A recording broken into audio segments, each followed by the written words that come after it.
Hey, Paul, are you in here? On the other side of the cans. That is a lot of soda, my friend.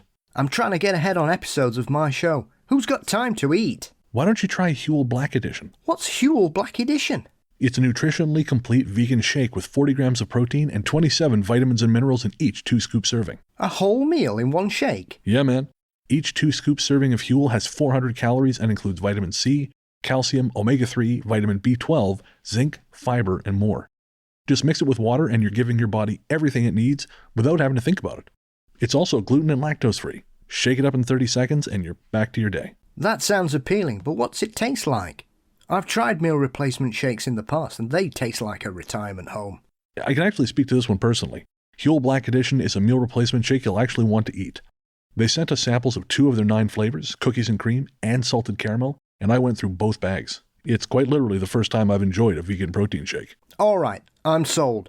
How do I get some? Go to Huel.com/GSG to place your order. That's HULE.com/GSG, and first-time customers get a free t-shirt and shaker. Huel.com/GSG. Done. Now, can we do something about these cans? I wouldn't. I'm pretty sure something's living in there. Out.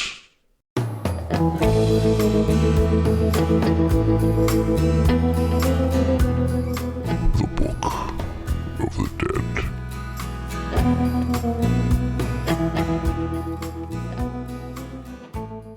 One. The first 3 stories from Darby.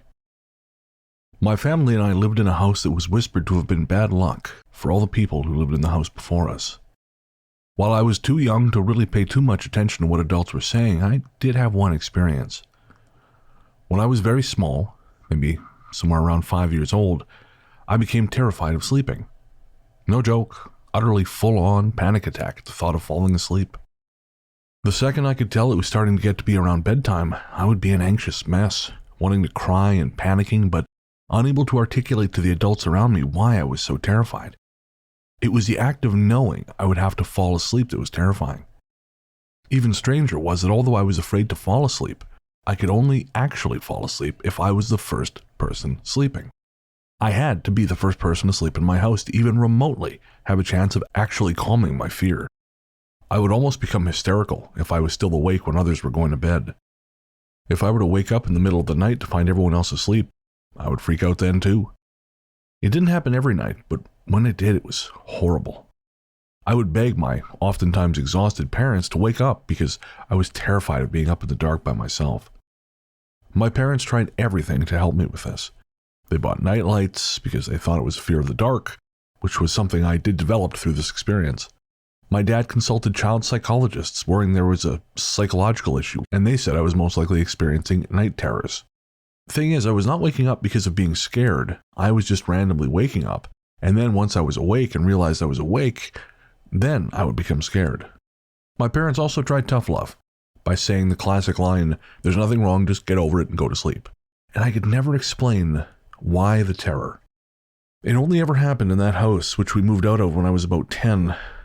Some would say I grew out of it, but I maintained a debilitating fear of the dark well into my late 20s. When there were power outages, I would have stashes of flashlights to see me through to the dawn or when the lights came back on. If I didn't have a light source when the lights would go out and I awoke in the dark, I would be crushed with full-on panic. Like, sit in a corner and rock while sobbing kind of fear. It wasn't until I was 36 years old listening to a little podcast called The Ghost Story Guys and heard the hosts talking about when they were young and they would be scared on certain nights because they felt that they were coming.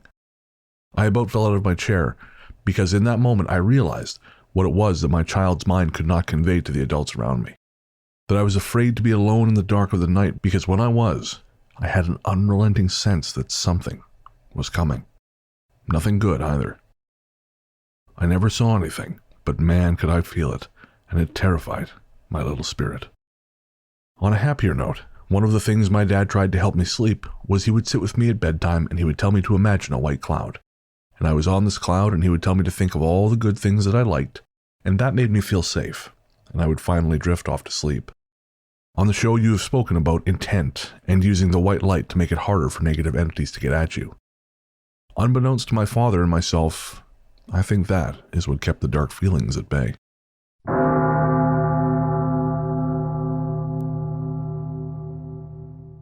Story 2. I would consider myself to be a sensitive person, mostly in an empathetic way. I usually can pick up moods of places or people around me, and so for the most part of growing up, when I felt something, or when I would see dark shadows out of the corners of my eye, because that started happening as I grew up, I would be told it's nothing.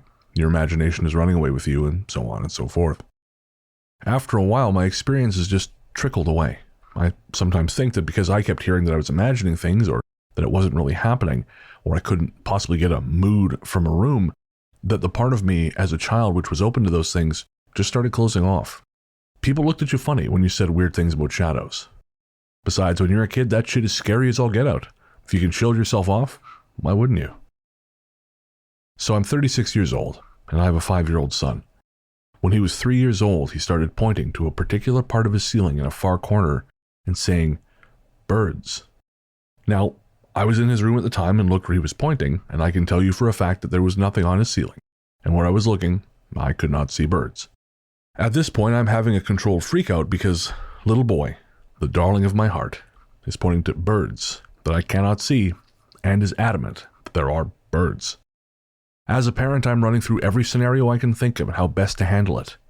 It has been a long time since I myself have felt or experienced anything due to massive amounts of unconscious shielding. I also know what it's like to be experiencing things and have others not believe you. So I asked my son to show me where the birds are. Can you see them now, or did they go away? Try that conversation with a 3-year-old who can barely string half a dozen words together and try to make heads or tails of it. Since he didn't seem to be in distress over the birds, I figured who was I to refute what he'd seen, and I could deal with some spirit birds. I mean, it's way better than human-shaped spirits, right? Off and on for the next year, he would point out the birds that only he could see. But then he started telling me, "There's a ghost over there, and it's scaring me." Okay, Mama Bear hackles go up now. Sure, maybe he's gotten this from a TV show or something, but the way he tells me is straight-faced, and given my own past experiences, I'm inclined to believe what he's saying. How do you begin to protect your kid from something you can't even see, while still validating their experiences? The only thing I could come up with was telling him, you can tell them that they have to go away, that you're not afraid of them, and that they're bothering you, and they need to leave. Which he does. And then he seems to be okay. So, sure, this sounds like a kid playing around and making believe, but then this isn't the end of the story.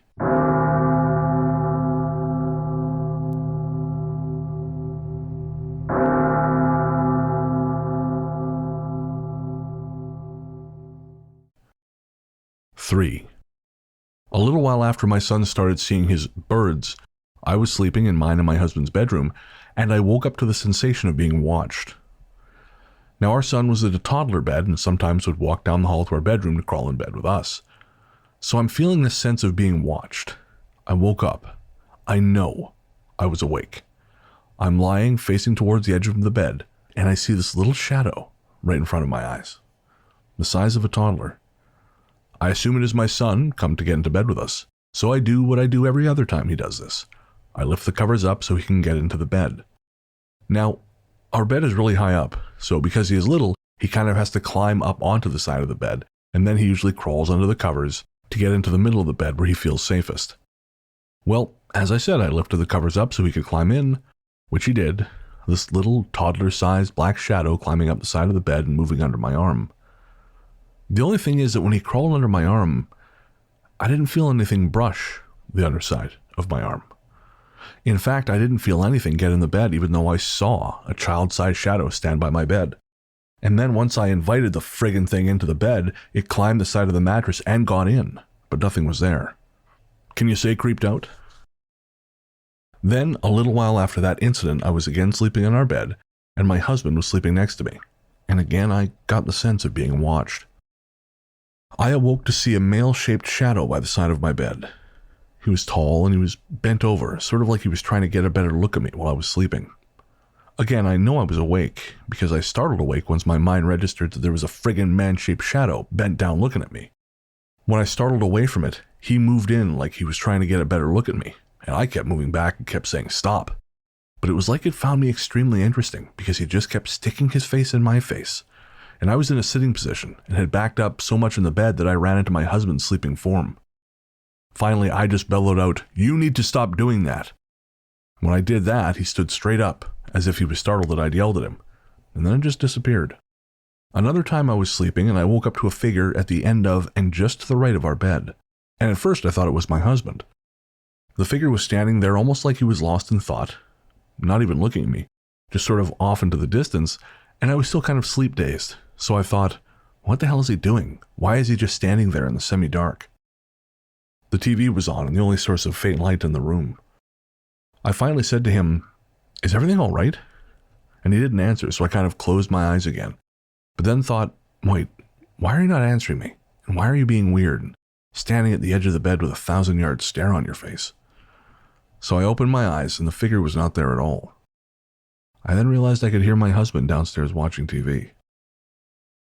I can see how these experiences could be explained away by much more rational means, but I do believe they are real. The last thing I want to tell you actually comes from my husband. My husband is 100% a non-believer, although he never ignores my feelings or my experiences and always lets me sleep with the light on when I'm scared. One night, my husband fell asleep on the couch watching TV in our basement. I was upstairs asleep as I usually go to sleep well before he does. The next morning, he came upstairs having slept the whole night down on the couch and he says to me, "Did you come upstairs last night to try and wake me up?" I just looked at him and kind of laughed and said, "No, I was asleep upstairs. Why?" My husband then got a weird look on his face and said, "Really?" And I said, "Dude, trust me, I did not go downstairs. Why?" He finally admitted to me that while he was sleeping, he could have sworn I had come downstairs and leaned over him on the couch and pulled the blanket up around him. He said he could feel the blanket lifting and then being pulled up around his shoulders.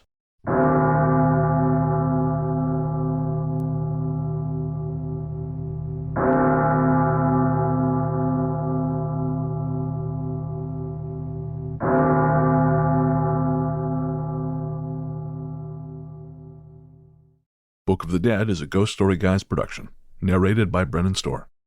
For access to the entire Book of the Dead archive, ad-free, head to patreon.com/ghoststoryguys.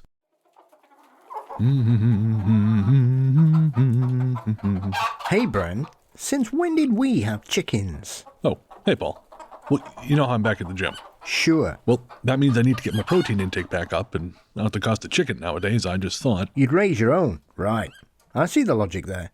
But why don't you just try Huel Black Edition? What's Huel Black Edition?